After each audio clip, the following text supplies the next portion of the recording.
esta normativa de transparencia de operaciones financieras, la EA, la que hace referencia al IRPH y las comisiones, se establece que para la concesión de préstamos y créditos hipotecarios tiene que haber siempre las había, pero matiza cómo tiene que ser la información precontractual, qué contenido tiene que tener, qué información, para que con este documento de información previa podamos tener a nuestra disposición varias ofertas de diversas entidades para poder compararlas. ¿Y cómo que es un formato? Que lo tenéis, que está estandarizado, que viene fijado así.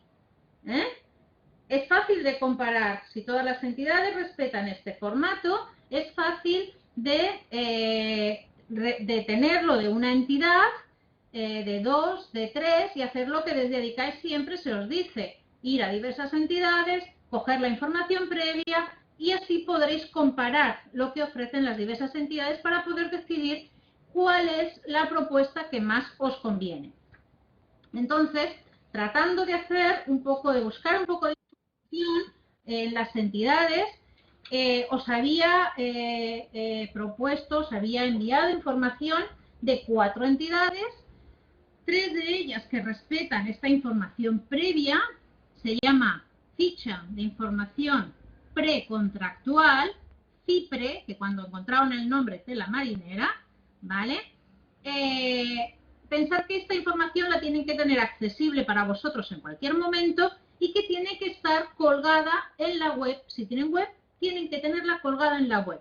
Y junto a esta información también tienen que tener, que también lo establecía la orden de transparencia, la guía de acceso al préstamo hipotecario que la orden ya establecía que el Banco de España debía publicar.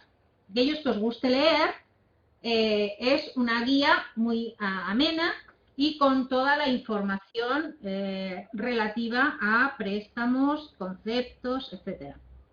Vale, entonces, de esta información, de las diferentes propuestas que yo planteaba, una era de Banco Sabadell, otra era de Bankinter, otra era de Ibercaja y otra era de Caja de Ingenieros. Le había hecho un pequeño vaciado para ver si reunían la información mínima que se requiere. Entonces, había valorado que esta parte de información previa, había una entidad que no la reunía, que era Ibercaja, o sea, dónde se extiende el documento, con qué fecha, qué tiene carácter orientativo. Esto, la entidad de Ibercaja no reunía estas condiciones. De hecho, ya se ve claramente que es como una información previa, pero muy light. No llega a cumplir con los requisitos de información que en este momento establece la normativa. En cuanto a los datos de identidad de crédito, que debe de figurar en estas fichas de información relativas a el nombre, la razón social, teléfono, correo electrónico, web, supervisor, servicio de atención al cliente, prácticamente, bueno, todas lo reúnen, excepto, como os comento, Ibercaja. Estos datos son importantes porque realmente en este momento, como veremos la semana que viene, hay muchas empresas que están dando crédito. Nosotros realmente tenemos que ver qué empresas nos están dando crédito, quién las supervisa, si están bajo la cobertura del Banco de España o no, y si tienen un servicio al que nosotros nos podamos dirigir para reclamar por algo que consideramos un derecho, que consideramos que se está vulnerando, o para hacer cualquier tipo de consulta. Luego, la tercera parte habla de las características financieras, el importe, para qué se va a adquirir este préstamo, qué tipo de préstamo es, qué garantía tiene, los plazos de amortización, los periodos de pago. Todo esto son condiciones que, como estábamos viendo hace un ratito, figuran en la escritura y figuran con esa distribución que yo os comentaba. Y son datos muy importantes. Por tanto, necesitamos tenerlos para con las diferentes propuestas poder comparar. Aquí también Principalmente en Ibercaja no encontrábamos esta información porque ya vemos que no se adecúa a la FIPRE. Es que no es una FIPRE, es información de, bueno, diversas situaciones y que hay que rebuscar más o directamente decir, bueno, a ver, esta información no es completa, por tanto, no me interesa. Hay algo por lo que me hace dudar y que no me interesa. Los tipos de interés, claro, esto es súper importante. Tenemos que saber qué tipo de interés vamos a tener fijo. Si este fijo va a ser durante 6 meses o durante un año. Este segundo periodo de tipo de interés va a ser variable. ¿Qué índice de referencia vamos a tener? ¿Qué diferencial vamos a tener? ¿Cada cuánto van a ser las revisiones? Y aparte, lo que comentaba esta chica antes, ¿hay suelo o no hay suelo? Porque estamos batallando porque sea considerada abusiva, pero hay una entidad que sigue poniendo un suelo de un 4%. Por tanto, hasta que realmente no haya una sentencia en firme que diga que es abusiva, ellos pueden seguir poniéndola. Entonces, en este apartado de intereses hay diferencias. Nos encontrábamos con un fijo, por ejemplo, de Banco Sabadell de un año un 4%. Bankinter aquí no habla de este tipo de interés, pero es una información muy importante que debería estar y no está. En Ibercaja nos habla de un periodo teniendo en cuenta que estamos planteándonos, claro, en la redacción de la simulación, de la familia, etcétera, se planteaba que fuera un préstamo del 80% de valor de tasación. Entonces, Ibercaja para este caso planteaba un interés fijo de un 6,45. Y luego teníamos la cooperativa de crédito, la Caja de Ingenieros, planteaba un periodo fijo inicial de 3 años. Lo que os comentaba un poquito también antes, o sea, un interés fijo de 3 años, alerta. Vamos a comparar. Cuando hayamos comparado, veremos si esos 3 años nos pueden interesar o no. El segundo plazo varía, o sea, la segunda parte, una vez pasada la revisión, pasaban todos a Euribor. Unos Sabadell 3,5, Bankinter no lo manifiesta, es muy importante el diferencial, por tanto, no es completa 100% la ficha de información. Euribor, un Euribor más 4,10 y Caja de Ingenieros un Euribor más 2,6. Estas son informaciones importantes para negociar. La revisión, la mayor parte de los préstamos suele ser anual. Tenemos una en este caso que es semestral, que es la de Ibercaja. En un momento en que estamos en mínimos históricos, la tendencia es a subir. Por lo tanto, es mejor una revisión anual que una revisión semestral, porque si es semestral y la tendencia es a subir, a los 6 meses nos va a subir la cuota y otra vez a los 6 meses nos va a volver a subir la cuota. De manera que si es anual, estaremos un año pagando esa cuota y luego será la subida. En estos casos, una pequeña consideración, pero también hay que tenerlo en cuenta. Luego hay otro apartado de vinculaciones.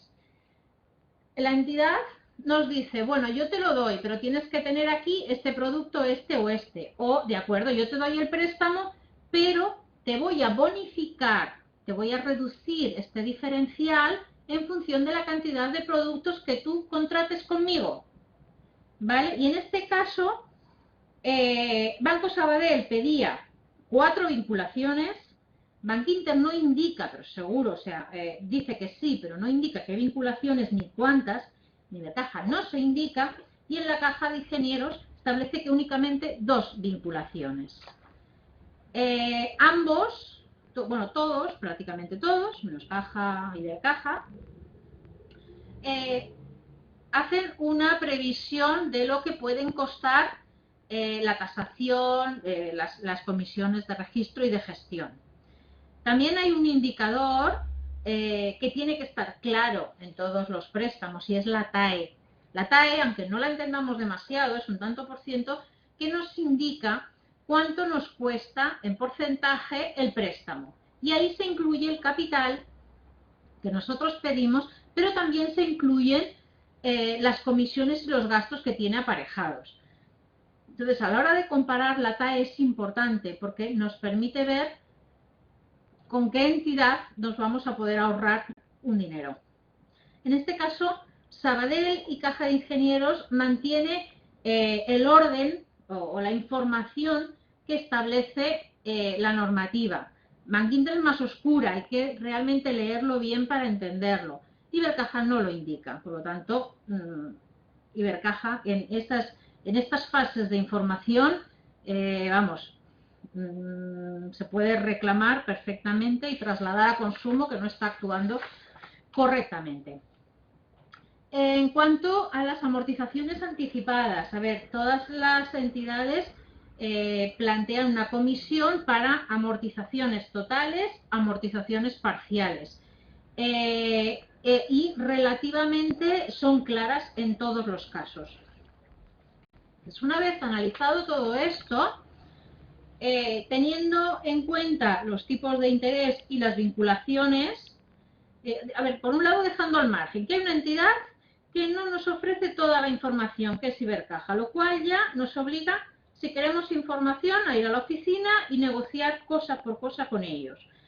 Y luego, teniendo en cuenta los intereses, que también esta simulación se hacía un poquito, creo que eran unos 160.000 euros a unos 35 años, una cosa así.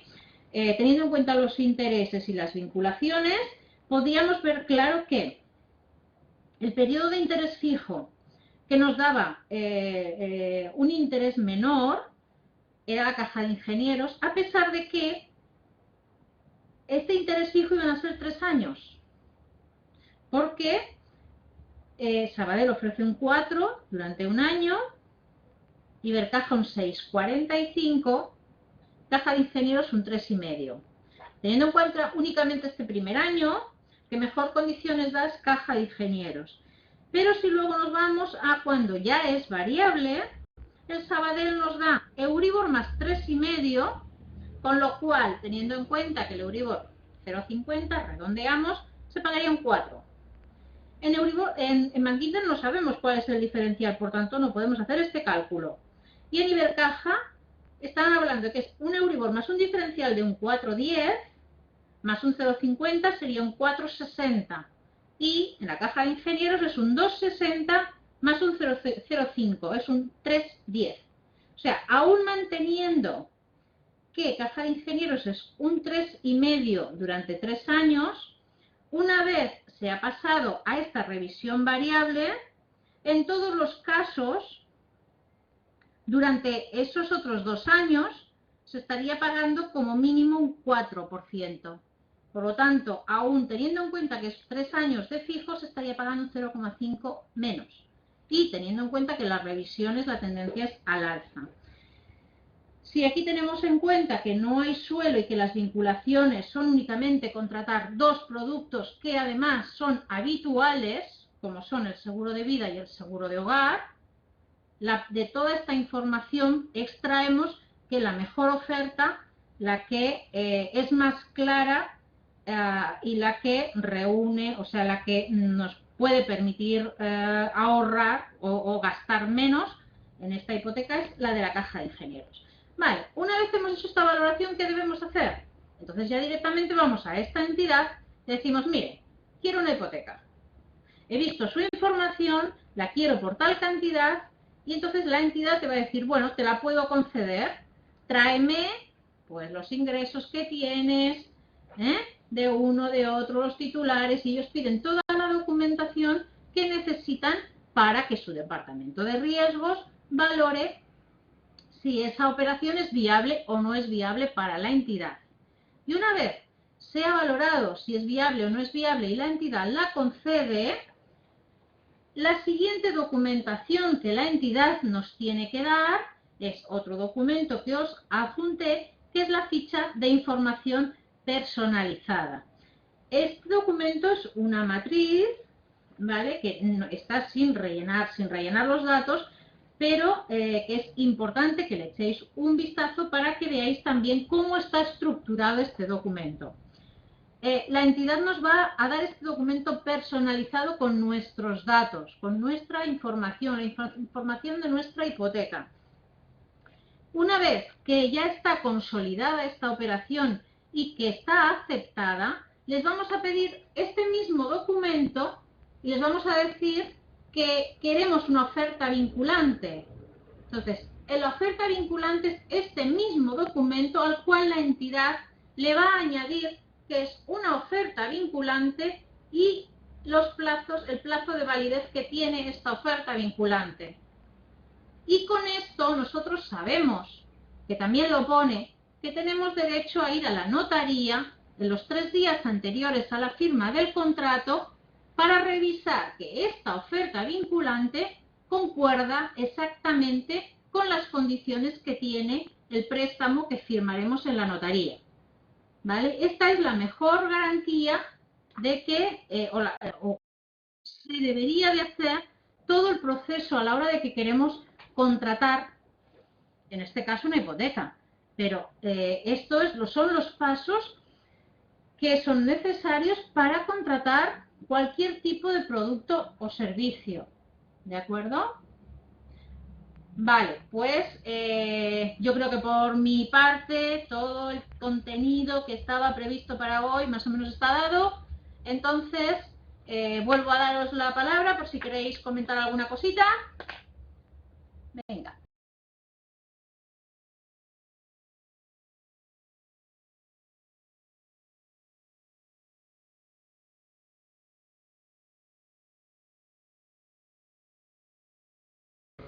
Hola, buenas noches. Soy Elizabeth. Una dudilla solamente con el tema de las vinculaciones.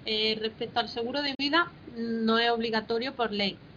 Pero si tienes un seguro de vida y quieres quitarlo de la entidad y ponerlo con otra aseguradora, ¿es obligatorio que pongas como beneficiario la entidad por el importe del préstamo hipotecario? El único seguro que estás obligado a tener contratado es el seguro de incendios, o sea, el básico por si pasa un siniestro en la finca. Todos los demás son voluntarios y son un condicionante. Si a la hora de negociar y a la hora de firmar en la notaría estás firmando, estás aceptando que vas a tener contratados estos seguros y que los vas a tener contratados con esta entidad y por un tiempo determinado, eso es a lo que te estás comprometiendo y eso es lo que tienes que cumplir. Ahora bien, si esas condiciones no están establecidas en ningún contrato, tú puedes llevarte tu seguro donde quieras, ¿vale? Evidentemente, como sabéis, cualquier seguro, antes de cambiarlo de compañía, se tiene que avisar con 2 meses de antelación a la renovación automática para que la compañía no ponga ningún problema. También sabéis que esta condición, estos 2 meses, no solo lo tiene que cumplir el cliente, sino que también lo tiene que cumplir la aseguradora a la hora de modificar condiciones. Y por desgracia no lo hacen, ¿eh? Pero lo importante es esto, o sea, el único obligatorio es el de incendios, cuidado evidentemente de qué es lo que se ha firmado y se ha aceptado a través de la oferta vinculante y de la escritura, porque si está aceptado, te has comprometido y eso se tiene que mantener.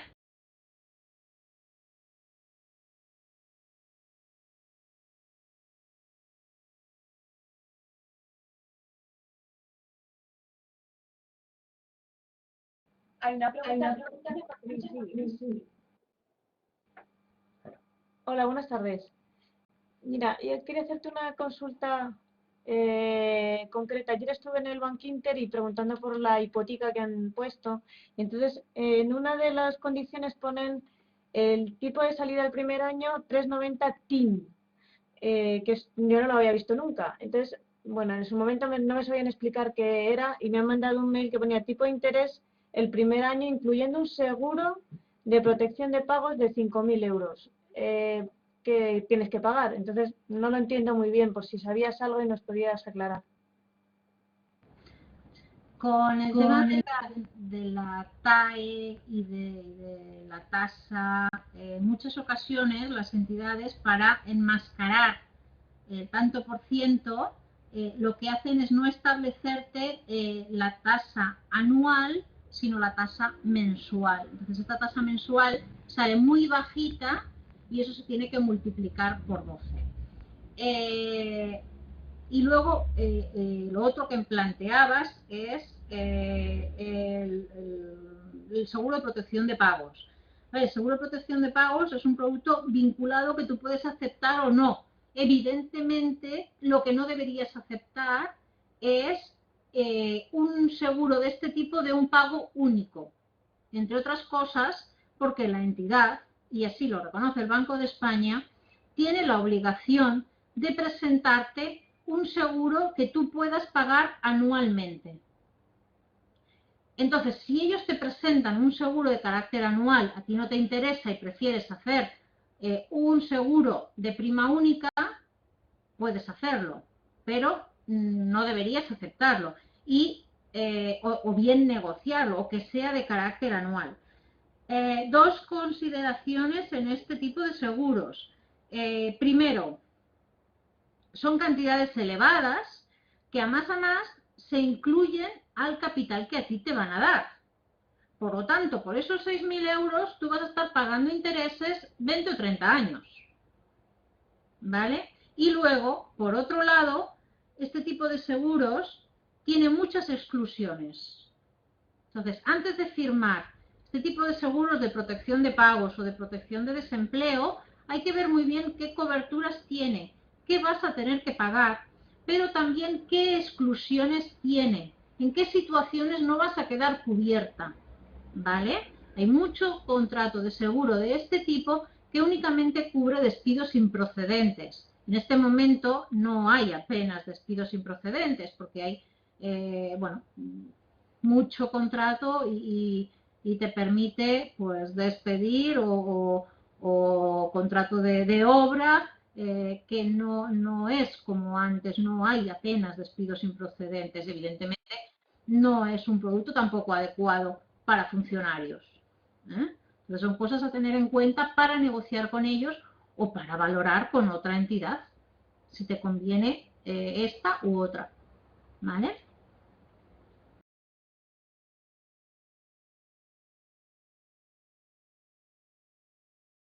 De Madrid, en caso de una separación y el piso está a nombre de la pareja, si uno de los miembros se quiere quedar con ella sola, la entidad en la que tienen la hipoteca está obligada a aceptar que una persona se quede con el piso. No, la entidad no tiene obligación. A ver, la separación, o sea, hay un contrato realizado por dos personas y ambas personas tienen que responder de ese contrato que han firmado. Lo que pase entre ellas, al banco no le importa, es algo ajeno totalmente al banco. El banco es un tercero.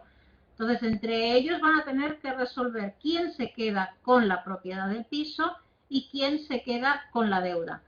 A ver, a la entidad, si esta persona que quiere salirse de este préstamo o la persona que quiere quedarse, pues es solvente, puede aportar otra persona de garantía, a la entidad no va a tener problemas. El tema es, en este momento, estas situaciones, el que quiere quedarse en el piso sí, el que quiere quedarse en el piso, en muchas ocasiones no va a poder, no es suficiente garantía para quedarse con el 100% de la deuda. Por eso ponen problemas a la hora de aceptar las operaciones.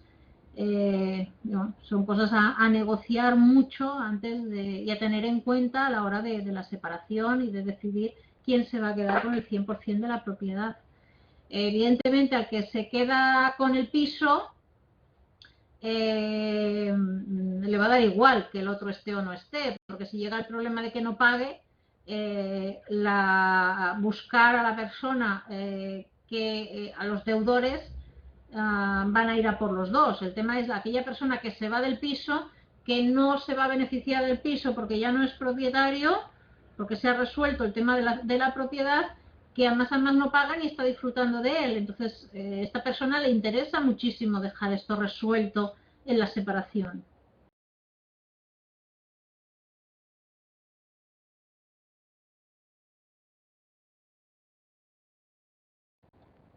¿Vale? ¿Hay alguna consultita más? ¿Alguna duda más?